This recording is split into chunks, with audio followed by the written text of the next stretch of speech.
ভাষা বত্তিলে জাতি বত্তি, আর এই ভাষাক বতে তো হল প্রতিটা মানুষের দায়। একনা ছাওয়া জ্যাং করিয়া খানিক খানিক করে ডাঙর হয়ে ওঠে, আর এই ভাষার দিক দিয়েও কিন্তু বেগল না হয়।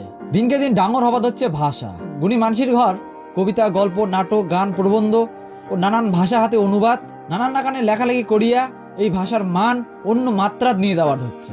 খানিক খানিক করে ডাঙর হওয়া দেখিয়া এই ভাষাপ্রেমী মানশিলার বুকখান গৌরবে ভরি ওঠে। খানিক খানিক করিয়া এই ভাষাত কিন্তু দুখান রামায়ণ হয়ে গেল। পয়লা রামায়ণ লিখে গেছে আর একজন মহান গুণী মানসি আনন্দমোহন রায়। কুচবিহার ক্ষত্রিয় সোসাইটি হলগরত হৈ ভই করিয়া বইখানের মুকুলন করে। আর এখন অনুবাদ করে শ্রী নগেন্দ্রনাথ রায়, রাজবংশী ভাষাত রামায়ণ। শিলিগুড়িতে আনুষ্ঠানিকভাবে এই বইখানে মুকুলন করে। এই অনুষ্ঠানের নাম দেয় রাজবংশী রামায়ণ মুকুলন ও নিকুলন উৎসব। মেলা মানেগুলি মানুষের উপস্থিতিত জয় জোগাড়ে ভই ভই করিয়া বইখনের মুকুলন করে। এতক্ষণ ডাঙর মহাকাব্য অনুবাদ করা চারটিখানি কথা নয়। এই ভাষার প্রতি অগাধ প্রেম, ভালোবাসার টান না থাকলে বোধহয় এত বড় বই অনুবাদ করা ভুল না হয়।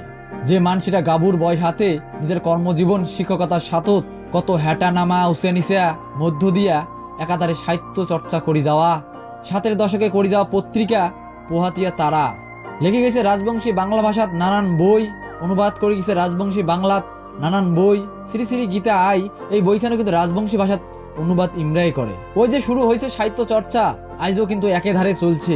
বয়সের তোয়াক্কা না করিয়া এলাও কিন্তু একাধারে চলে যাবার হচ্ছে সাহিত্য চর্চা।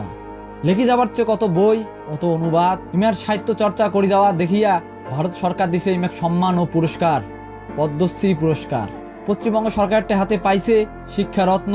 রাজবংশী ভাষা একাডেমি থেকে দিছে ভাষা একাডেমির পুরস্কার, আরো নানান সম্মাননা। এই গুণী মহান মানুষের প্রতি শ্রদ্ধা জানাং, ভক্তি জানাং। তুমি সকালে আটুস আবদার করিম ইমার বইগুলা তোমরা সংগ্রহ করিয়া পড়িবেন, আশা করুন সমৃদ্ধ হবেন। তো সবাই ভালো থাকেন। আজকে এই পর্যন্তই, দেখা পাচ্ছে নেক্সট ভিডিওত।